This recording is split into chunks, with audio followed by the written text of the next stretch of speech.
No way. Yeah, back again in person. We're back in my room. Yeah, exactly. Isn't that crazy? Yeah, it is. Yeah, just wild and crazy. DePaul relaxing its COVID guidelines, like potential's unlimited. Make sure you stay hydrated. True. Having to travel to the second floor to get water. Yeah, that's stupid. Cause is that like gray water, like the standard like bathroom faucet? It's not like a kitchen faucet style. No. Bro, that's sometimes when I'm really thirsty at night and Yeah. I don't want to go to get water, Yeah. I just drink from the faucet. But is the water good? No, it's really Yeah. bad.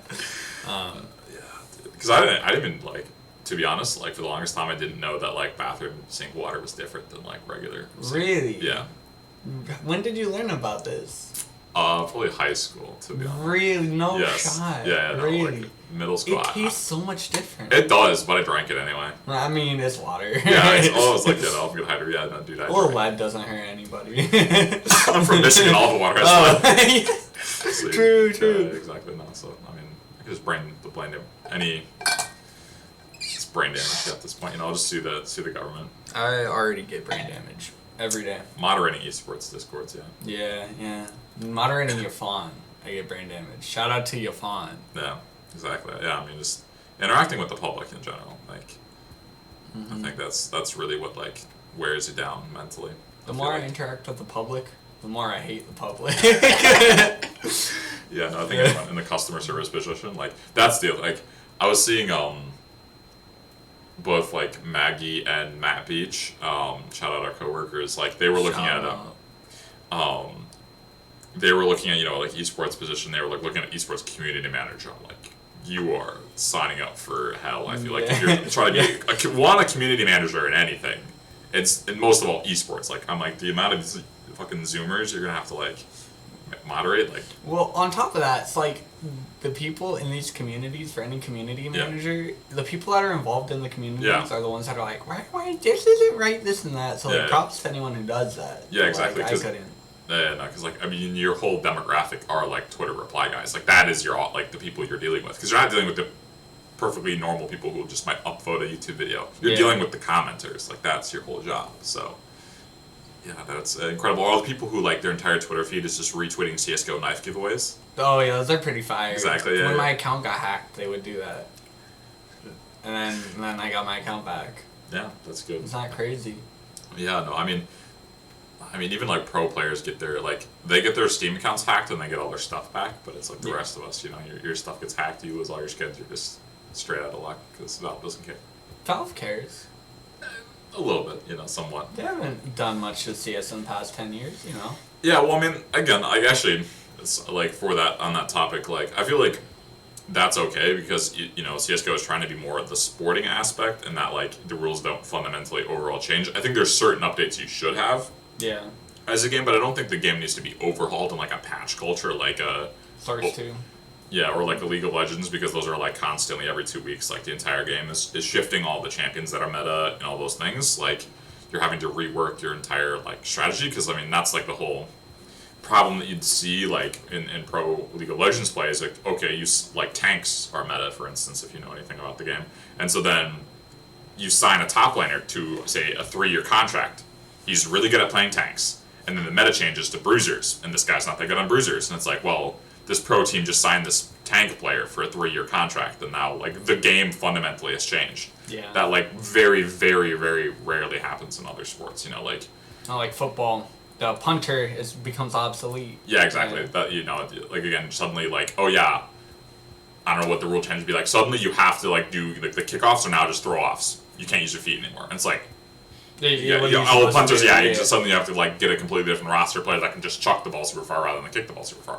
So yeah, you just have this obsolete. And again, you have a contract, so it's like either you buy them out, or you just pay this guy to sit on your bench and do nothing. It's like that's like fundamentally wrong for esports player. But that's like, and like a lot of people say like, oh, it's all about adaptability, and it's like, I feel like sporting is about mastery of a particular craft. It's not about like you have a separate competition for adaptability, which is like you have your triathlons and your like pentathlons. So it's about doing multiple disciplines really well. But that's a separate competition than doing a singular sport. Because that is supposed to be about excellence in one field, like, right. You don't, and I don't know, running, you're not suddenly like, all right, now everyone for the finals, you're not running anymore, you're swimming. Like, and then it's like, so these people, you were a top 8 runner, and suddenly you're now a bottom 64 swimmer, you know, so it's like... Because you don't do swimming. Yeah, exactly, because you don't do swimming, like that, because again, all your training is then, like, kind of somewhat moot, you know, obviously some training overlaps, some training doesn't, but yeah, no, I think it kind of undermines the pure competitive principle of sporting, of esports. But on the flip side, it's a very effective game design practice because you're constantly adding new content, essentially. Well, I feel like as far as like game design content, the two, like in esport and wanting to have like a fluctuating game design, I feel like kind of combat one another. Yeah. Since like what you brought up was like sports, it's like esports, some are made like Rocket League, you know, you can't really change the fundamentals of that. Like sports games, CS:GO, but when you look at like COD, Overwatch, Valorant, those changes, like I feel like it makes good game design when they're changing it. But I don't know, it's almost like a convoluted topic.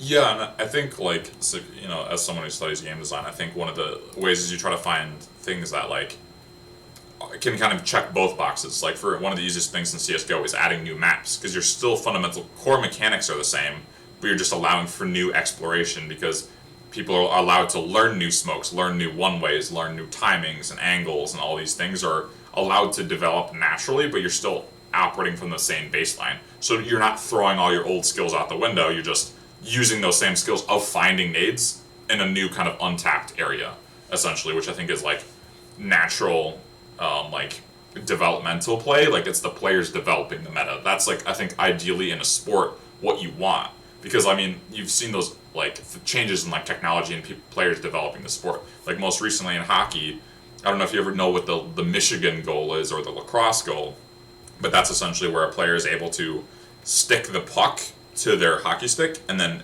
lift it off the ice and score that way, rather than just shooting it off the ice. And so that allows you to score from behind the net, because rather than having to pass it and shoot it, you can just pick it up and put it in like a lacrosse goal, essentially. Okay. You know, and so that's is that like legal to yes, do? Really? Yes, as long as your stick does not go above the crossbar, because then that would be a high stick goal scored. Yeah, so as long as you're playing the puck below the crossbar, yeah, you're allowed to do that. So yeah, you can just essentially get the puck onto your stick and then bank it in. And so that's suddenly like changed the meta, because in defensive like play, a lot of times what's sometimes called Gretzky's office or whatever, aka the area behind the net, a lot of times you leave that player because they're not a scoring threat, so you box out the rest of the defense, because again, if that player can't pass it to anyone, they're kind of useless behind the net, because again, physically there's the netting, like they can't score from behind hypothetically, but now that's changed, because if you give that player enough time, they'll score a lacrosse goal. Yeah. Because those are very difficult to stop as a goaltender, because again, they can place that kind of crossbar, because again, most goalies aren't tall enough to like block the entire side of the net. That's only like the guys who are like 6'6" plus kind of are tall enough to block that. And that's actually another sidebar. Sumo, like I know everyone says, what if you just got a sumo wrestler, like a super fat guy? Yeah. The net is bigger than you think. That doesn't actually work. There's no human. Now, what if you get a conjoined twin that's a sumo wrestler? Yeah, they're like 1,200 pounds. Yeah. Maybe a conjoined twin, because then I guess you'd have like 2 torsos, and they might be big enough. Yeah. You see, you can't rule out all the options. Yeah, no, that, I guess, yes. But, they did try, sumo wrestlers being goaltenders, and no, it doesn't work out well. They're just slow. Yeah, I mean, they're slow because, again, there's a handful of gaps, like, like shoulders, and distances. And then they're not NHL goalies, so, like, they don't have the same reflexes, So it doesn't matter that they, like, technically cover more area. You just rather have a more athletic person, essentially. But tangent aside, it's a podcast. Point. Yeah. I mean, but it's a podcast. We live by tangents. But, so that's a meta development, though, because, again, the tools haven't changed. You're still using hockey sticks, pads. It's still the ice. Everyone's on skates. Like, nothing about the sport has changed, but people just realized you could do that, consistently if you try it enough, if you just practice it. And so, and that's changed the defensive structure a little bit against certain players that could do that. And again, I think that's a natural evolution. That's something good for the game, because again, traditional sports don't a lot of times have areas for that innovation, except for in the very, very early stages. Like, because I mean, basketball even had the like revolution of people were like, oh wait, shooting 3-pointers is the most efficient way to score a lot of the times, and that's.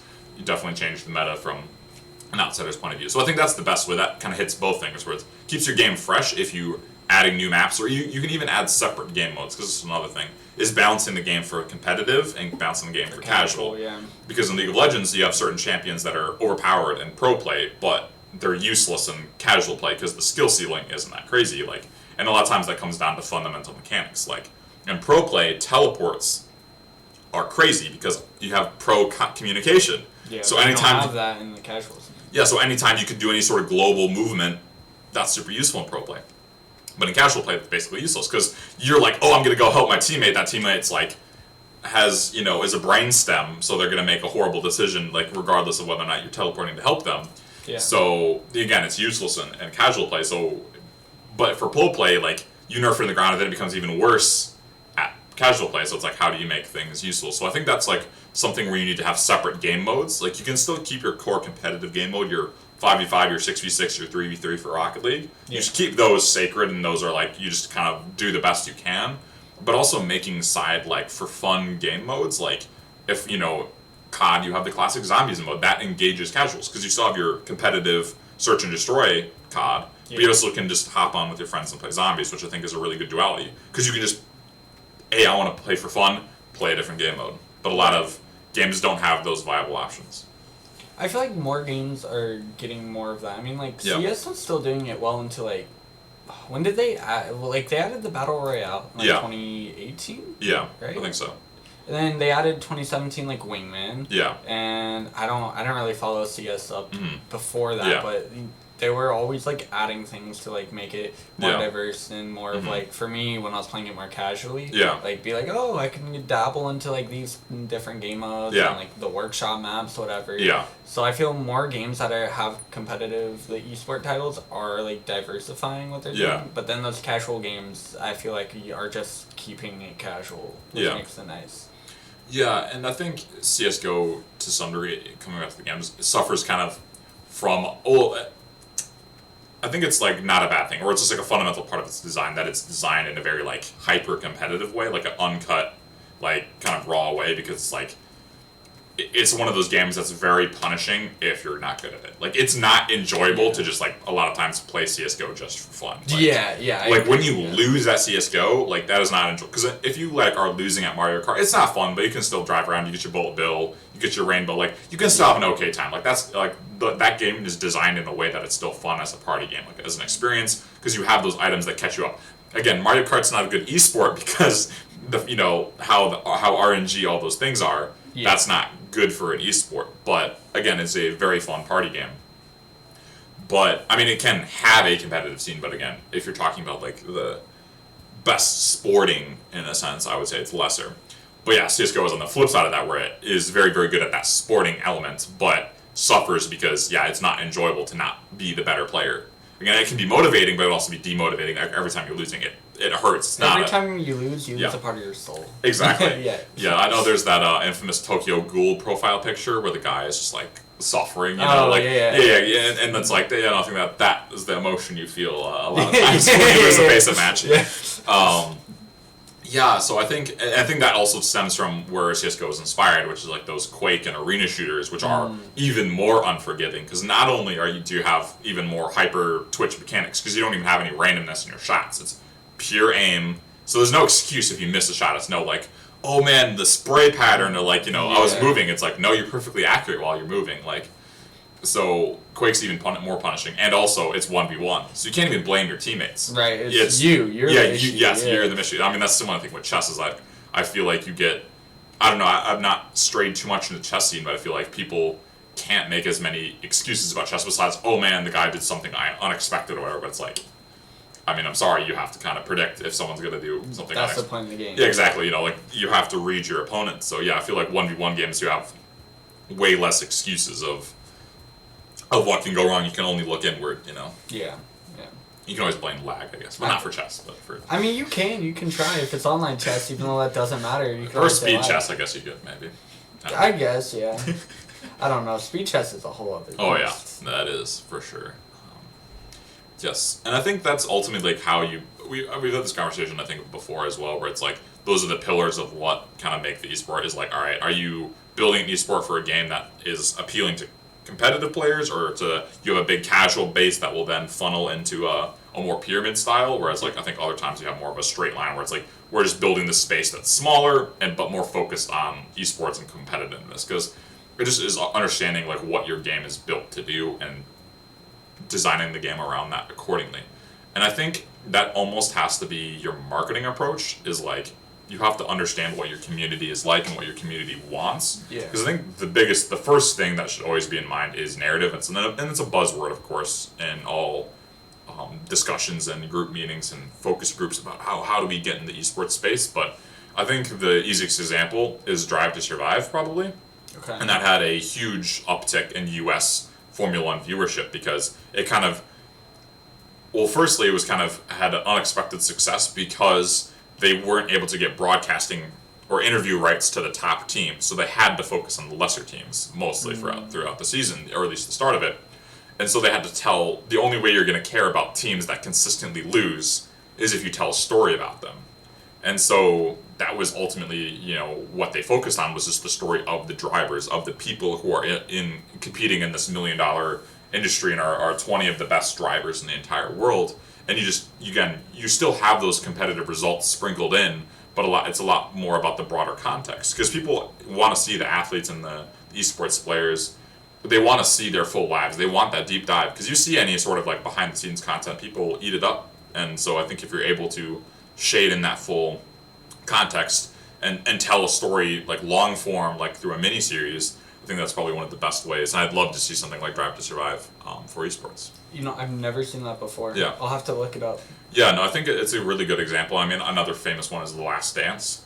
Okay. So something, I do. Yeah, I mean, obviously The Last Dance does focus on a dynasty, like... Yeah, the Bulls. Yeah. The Bulls, so it's a little bit different because you are focusing on the top end of the sport, but again, you're taking kind of, as a casual basketball fan, you can also understand a lot of what's going on. You don't have to understand all the perfect nuances of the sport, but it does give you the shade in the context of one of the greatest dynasties to ever play basketball. And for me, I watched it, and basketball probably ranks as my least favorite sport in the world. I mean, of the mainstream ones, I guess I've not watched a lot of curling to form an opinion on curling. But yeah, so I was able to get a good amount of enjoyment from that kind of really well-crafted behind-the-scenes narrative, because another thing with a lot of sports media is it's oftentimes very cliched and very poorly done, to be honest. And to get those kind of unfiltered, it obviously has an agenda. It's right as people are saying LeBron James might be better than that Michael Jordan suddenly opened the vaults and dropped The Last Dance. But yes, and obviously it does have an agenda. Of course, it's funded by people surrounding the Bulls, so they're gonna paint the Bulls in a positive light. Obviously, which is fine. Like, again, they funded it, so I mean that's kind of the reality of a lot of journalism. Is biased, or especially narrative TV, TV show. It's going to be biased, but it still serves a purpose and at least gets people hopefully in the door to start doing their own stuff. And I think that's what esports ultimately needs. Is like, I think just trying to bring in people as casual viewers, because some esports are actually reasonably doable as casual esports, but you need that like hook in. So like that intro point where you can just point them to this, and it doesn't age out, because that's the other thing. Because certain matches are kind of all-time greats, and if you're a new fan, that's a lot of times what I try to go back and do is look at some of the all-time great matches of a particular sport or an esport, and that helps build enjoyment. Because I mean, some matches are really just magical, like from start to finish, that just are round after round are incredible. But that takes more of an investment point, because that's having to do the research yourself and having to build a playlist of those things. Whereas if you have just a kind of little perfectly preserved box of a story behind a particular tournament or a particular regular season, you can then point that, like any person, hey, just watch this, and that'll get them invested. Well, I think the two hard things with that is I think of when I was younger, Super Bowl is huge with on my dad's side of the family, and I remember going to my grandpa's house and watching it, and I remember some of the games were really boring. Yeah. There's been some Super Bowls, even of recently, where you're just sitting there these are the two best teams in the U.S.? Okay. But I feel like as esports becomes more accepted, more people will be like willing to just put on, let's watch the CS:GO LAN or Rocket League LAN. But then also the other thing, I don't think all esport titles know they're going to be esports efforts. Yeah. Like Valorant, obviously, MCS, they both knew they're going to go to be like an esport title or competitive. But I don't think when Rocket League was developed, I don't think they were planning like, this is going to be the next big esport. Yeah. Like, because in 2015... Well, I barely knew about esports. Like, I knew they existed, but like, if I was where I was right now, I don't think if Rocket League just came out, I would have been like, this is gonna be the next esport. Yeah, exactly. I mean, that's even kind of where I kind of got into esport. Was like I got into esports like 2013, 2014 with like League of Legends and CS:GO, and that was still kind of in the early phases where you had like 1 to 2 pro teams kind of out of North America, and they were and the salaries weren't crazy or anything like that, and so. It definitely seemed like kind of like a far off thing, and then obviously in 2018, for instance, that was probably CS:GO's relative to other games peak. I mean, CS:GO is still doing well, but at that time, that was like it had the world on watch to some degree. With like the Boston major was huge, and all that kind of thing. Because suddenly you had the U.S. involved. It wasn't just Europe essentially, EU, and stuff like that. And then there was tons of other esports obviously doing very well and continue to excel. So I think. And the similar point that there is some matches that aren't doing well, and now that esports is kind of and the word of mouth has like become mostly mainstream, or people have some vague pop culture notion, which I think is kind of now it's like kitchen table talk, where like, if someone overhears you talking about esports on the CTA, they actually have an image in their head when before they would like. What are you talking about? Exactly. They understand that there is people sitting at a computer playing games at a very very high level. They're gonna.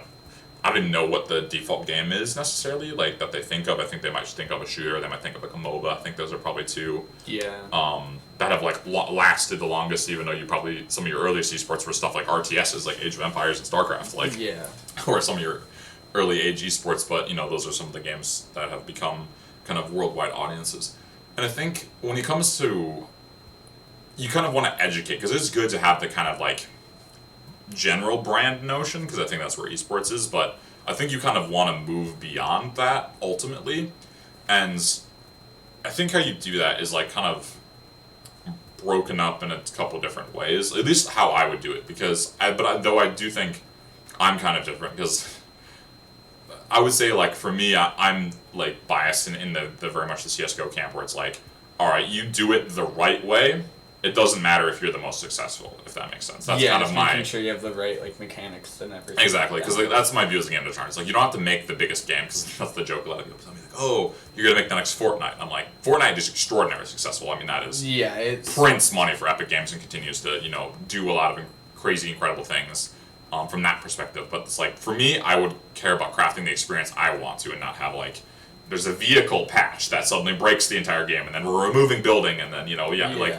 All these different things, like, I feel like those are kind of antithetical to what I view in games, and same thing with, like, a marketing approach. Like, I understand it's probably not, you have to not evils, really, you just kind of, you have to play the game a certain way, in terms of, like, using your proper hashtags, geolocation tagging, keywords in your title, and your just YouTube descriptions, like, those are all the game that's played, and, like, understanding that is just part of the technique that goes into it, but I think each piece that you craft when you're doing your marketing strategy should be made with purpose, because I think a lot of times you can see if you scroll through your Twitter timeline, there's a lot of like groups with a lot of resources. That's another thing is like there's a huge spectrum of how many resources a particular team or program would have, but I think what you need to do is each piece that you put out that's crafted, you try to make it to the highest level. So for each graphic, you try to make that graphic itself worth something. That when you're like looking at it, it's an actually like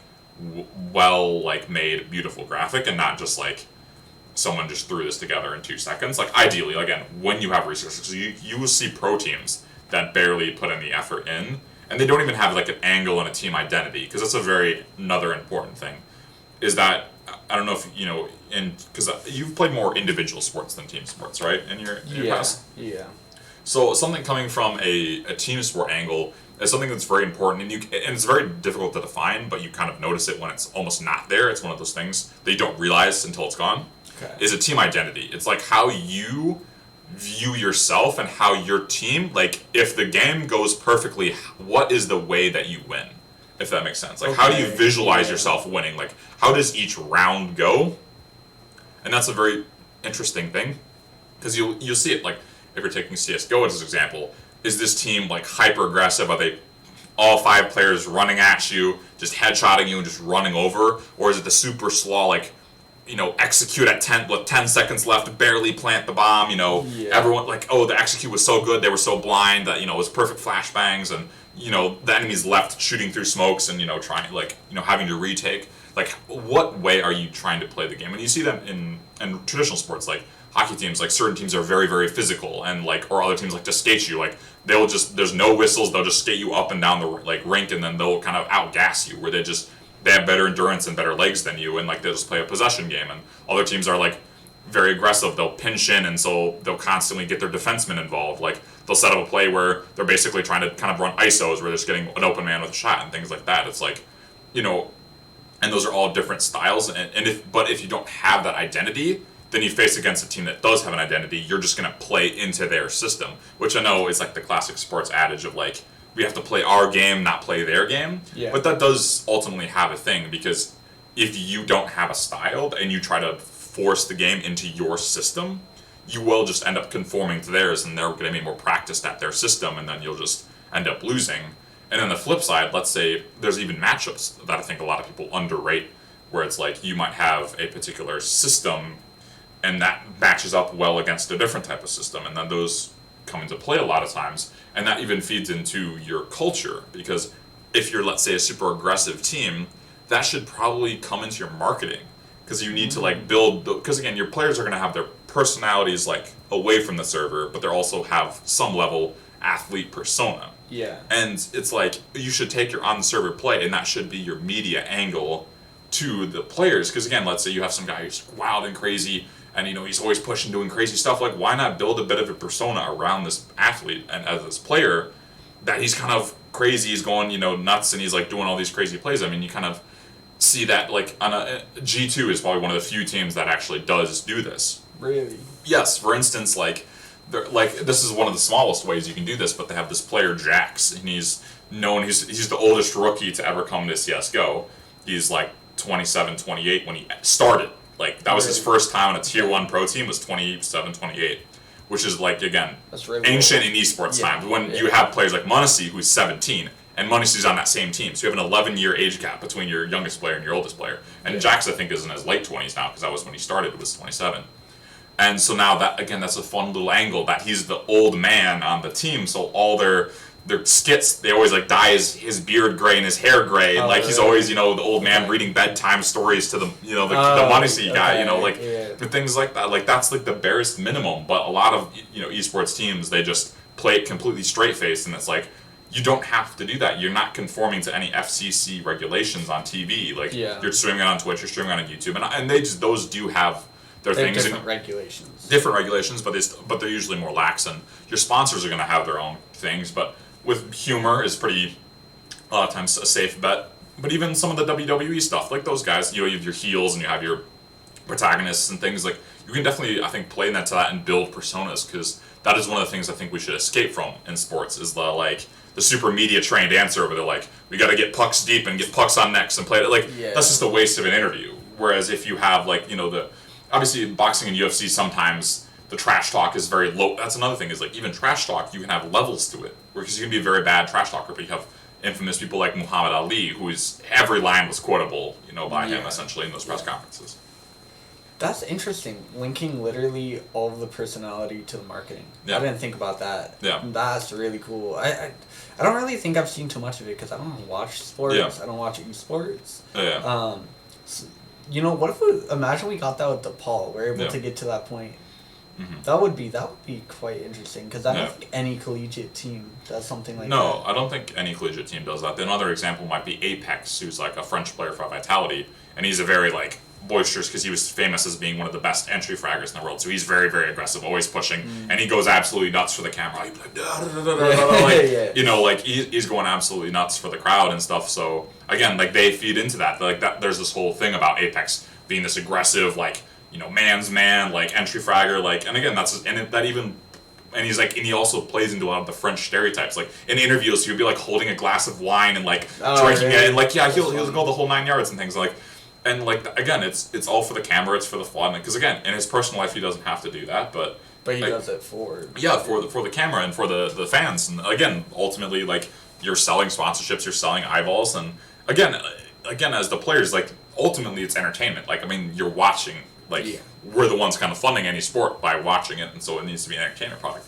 Also, again, when the match starts, again, you can play the match straight-faced. I don't care. Obviously, trash talk, a lot of times you'll see, in that Last Dance documentary, trash talk can definitely be a mental edge as well. Yeah. So the players can also buy into it of their personas and kind of embodying it and trying to get a mental edge that way. But I would agree, I think that's a way that a lot of colleges could get ahead is if they're able to focus in on content. Because ultimately, I think like you need to hit that threshold of having your basic social media postings, all those things, having a unified graphical style, copyright style, all those things, those are pretty, that's what you need to hit kind of baseline, and having your kind of community engaged, your events. But if you're able to get like the university involved, I think there's like a lot of times funding that kind of snakes its way and kind of vanishes a little bit, or doesn't kind of get utilized properly. Like, I mean, athletics is an enormous budget, and you don't even see those features on the basketball players, like, and it's like... I don't think there's on any of the teams. Exactly, and I think, like, that's one of the things when you have, like, multiple full-time positions, it's like, all right, you account for your basics, where you're like, all right, we're posting, because, again, like, what you'll actually see on the Twitter is, like, let's have a, like, coffee with Carly, and then, your interviewer, Carly, they're doing their job, and so they'll ask these questions of, like, what's their favorite movie, what's their, this and that, and like, oh, what's your go-to order at Tim Hortons, sponsored by Tim Horton, like, and that's fine, again, if it's only for the sponsorship segment, but that, you could take that same thing, like, that's like this, like, 5-minute video clip and completely spin it with the persona of the athlete, and you can even talk with them, like, all these athletes receive media coaching, as far as I'm aware. Why not just...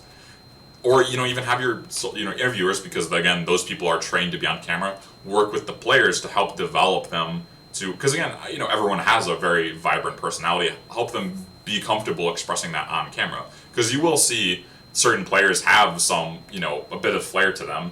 I mean, the most successful campaign... The Detroit Red Wings are not innovative on social media regardless, but they were lucky enough to get two or three players that actually have some amount of personality to them. Oh, really? And with some of the rookies, and so now they do the Mojo show, where they basically like have these two guys like stand in the locker room or like walk around the city and do random crap, and they film it, and then that's the show basically. Really? Like, That's funny. Well, we can look that up after the show. But again, that's the bare minimum, and again, it's light years ahead of what all the other teams are doing, because it's something. It's something. Yeah, again, with showing the true personality of players, not just a media coach. Because they're just letting a camera roll on the two players that have a bit of personality, and that's it. Huh. Sounds like we need to try this out sometime. That'll be interesting. No, I think that's cool. I never thought about how you can, like, steer the way teams are going to function with the personalities of them. Yeah. Because, like, esports, you don't see it at all. Yeah. There's really, like you're saying, like, G2 is, like, the only one that actually does it.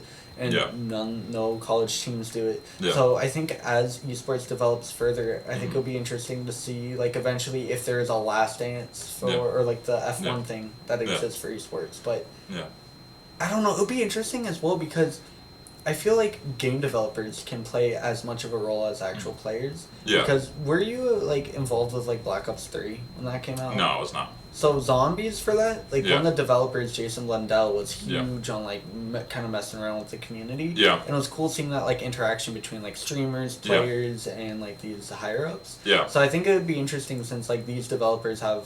It's not like some football where the creators of it are probably dead. Yeah, basketball creators are probably dead. Like, all the creators... And there's not even, there's not even contact with the managing bodies. All it is just everyone complains about them, Right. Exactly, like FIFA and, the NBA, the commissioner, everyone's just like, F the commissioner, And so, I mean, with these companies, people, for the most part, care about, like, the higher-ups. I mean, there's some companies, like, Blizzard and EA that people don't necessarily care about. But it'll be interesting to see kind of what happens in the future with all that.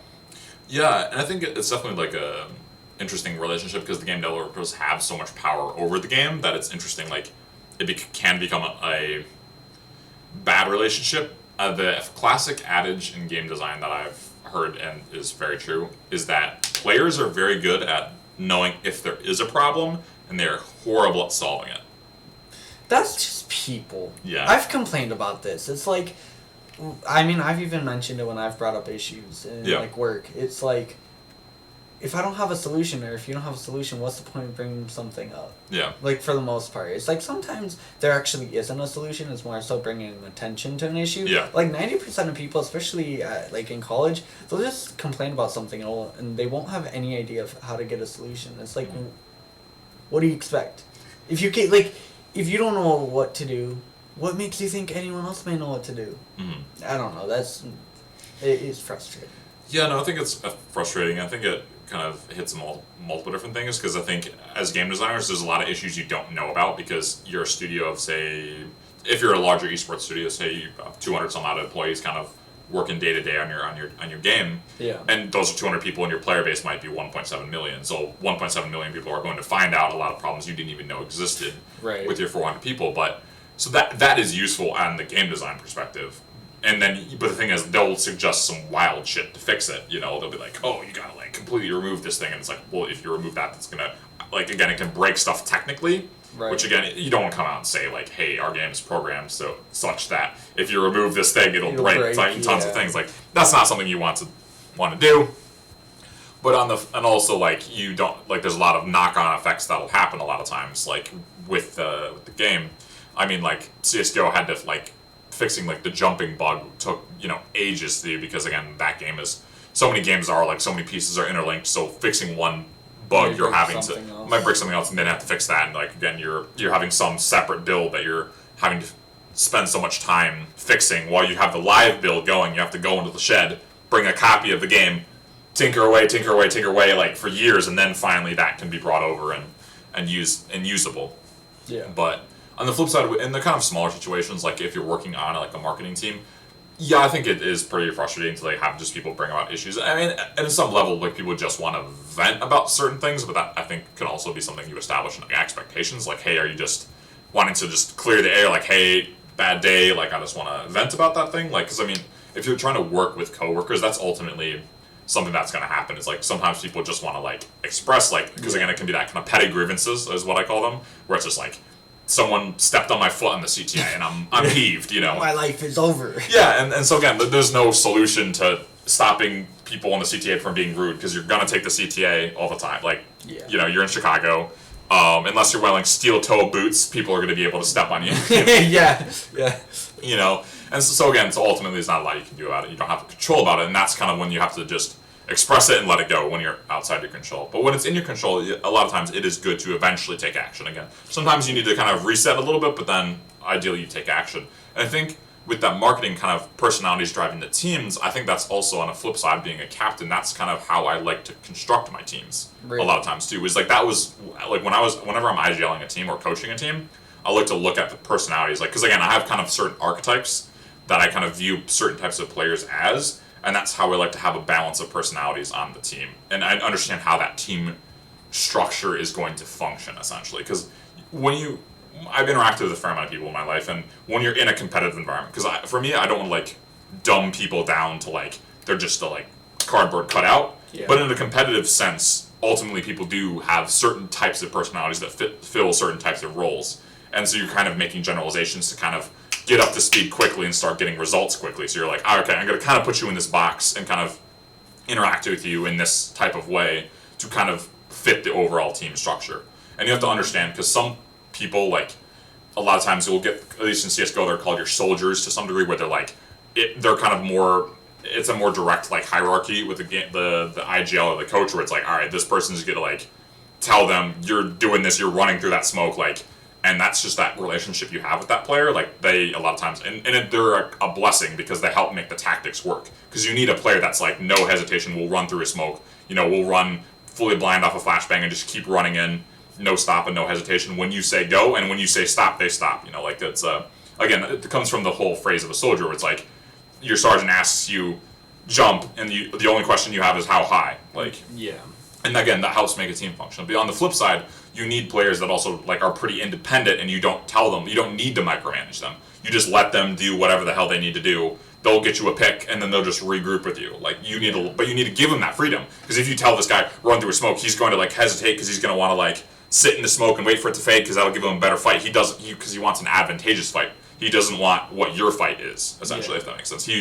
Some players have more, individuality with that, and you have to understand how those different types of players, and there's a whole host of different types of kind of personalities and things within that, but those are two kind of general examples. And when you're building a team, those are very important, because if you have 5 soldiers, you're going to have to play a very different style of Counter-Strike when you have 5 kind of independent-minded players. Yeah. And a lot of times you want to balance, moderation is key, so a lot of times you'll have some kind of more independent type players and more kind of soldier players, and you'll be able to construct a team. Because at least in my experience, when you have the roles figured out and the personalities kind of meshed together, you're able to kind of multiply. Because obviously your individual skill in the game is very important, but your team chemistry and your team system can kind of be a multiplier, where you exceed just that base level of skill, essentially. Or it can be a subtractor, like where your personalities lower the overall skill rating.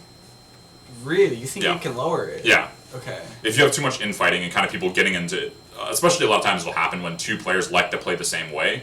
Because I've experienced it, for instance, again, just my most intimate example is CSGO and water polo. So I'd say for CSGO, like if you have 2 players that are both like kind of more passive players, but their job is to kind of run into a site that will have a clash, and not only that, because 1, they're not going to want to go in, and 2, they'll kind of like have really bad spacing, because a lot of times one player will finally like want to peek something, and that other player is going to be like watching for a lurk flank, or that'll even sometimes happen where like multiple players are all watching for lurk flanks, so there's no overall pack pressure is what it's called in CSGO, because you have kind of perimeters players and pack.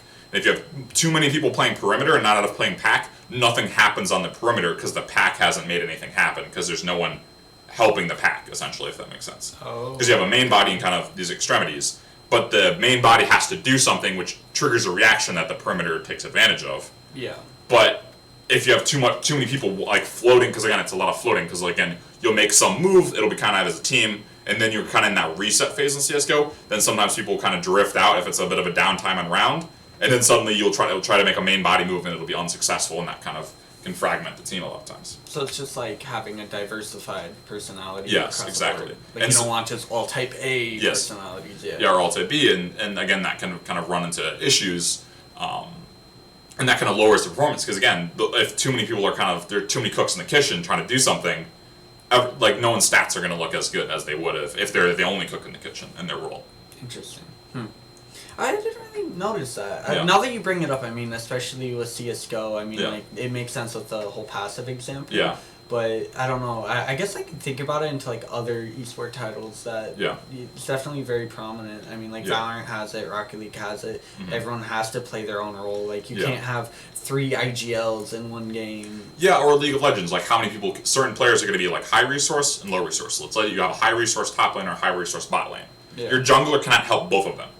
So let's say the jungler helps bot lane, but if the top lane wants to be high resource, for like the oversimplification that they're pushing, because they want to set up a dive or so on and so forth, be aggressive like the trading. Like if they're overextending for a trade and they have no jungle pressure, that's a gank.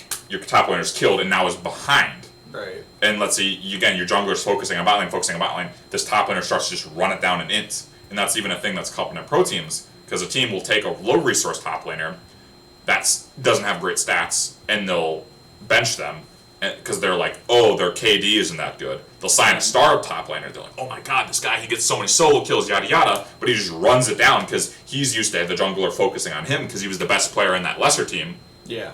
He gets promoted to a good team where the other players are also really good. So he's still in that mentality that I have to carry the game, whereas he just has to be a better low resource guy, but suddenly he wants to be high resource, and then he's just running it down. Because he's not getting any support from the team, because the team has that existing structure that's like, oh, we play through our mid laner. So our jungler is always around mid lane, but you're wanting the jungler up there, and he can't be there in 2 places at once. Interesting. So again, you can have you have to have high resource and low resource to some degree. Just balancing everything out. Yeah. Exactly, because you're going to have a high resource top lane if you have a low resource bot lane, a bot lane that plays very safe. They're not going to get caught out. They're not going to overextend. They're going to just, get their CS. They're going to chill. And then, again, that jungler can go up to top lane and do tons of player on that. That works, but you just have to have those conversations with your players. Okay. No. You know, Matt, that was a good talk. Yeah, thank you. You know, I'm okay to end things there. Yeah, no, I was able to get my clip off about coaching and like. Yeah, you got your little soapbox. Yeah, exactly. Yeah, It's gonna turn into demon time to Matt's hour. Yeah, a little. Yeah, sorry that I didn't let you talk. No, you're good. You're good. Like I told you before, I am absolutely exhausted. Yeah. Like I don't know if you're noticing, like my eyes the whole time I've been like just fluttering. Like saying like has been a struggle for this episode. Yeah. I know. I got that ASMR like put you to sleep voice too, no, it's just I'm just so tired. Like it's only 4:40 and I could just go to sleep for the whole night. No. So yeah, but that was a fire episode. I saw we got twitch.tv/crazy tone dog. What a guy. Have you ever watched him? I haven't. He streams Simpsons Hit and Run. Nice. Yeah, he's an honorary DePaul student. Because he doesn't go to DePaul, but in my eyes, he's an honorary DePaul student. We should make that official list. Honorary DePaul students? Yeah, no. Like, one of my, like, their Twitter isn't all bangers, but one of their threads that's a banger is that their pinned tweet is their list of ballers, which are just, like, their favorite CSGO players that have, like, really? Yeah, that have just a crazy aggressive playstyle, basically, is, like, what their thing is. Like, they have just mad respect for those people that just, like, plus W and just run in. So, it's, like, an ongoing thread of every time a new pro player shows up on the scene, that's just some guy who just runs in, like, they add him in, yeah. No, wait, that's funny. Oh, yeah, no, it's a good time, honestly, so. Well, yeah. This has been Demon Time? Yeah. Episode 5.1. Yes. Because I lost the footage for 3 episodes. Yeah. So, we'll be back on track in 2 weeks with episode 7. But next week, 6.1. True. Exactly. Well, see you guys next week, probably. Hopefully. We just drop this whenever. Yeah. I like money. So, yeah. Probably next week. Yes. But as you know, this has been Demon Time. It's your boy Spoonz. GottJaeger. No way, he finished my sentence. We're like an old married couple. It's not crazy. Exactly. And we will see you guys next week. Thank you.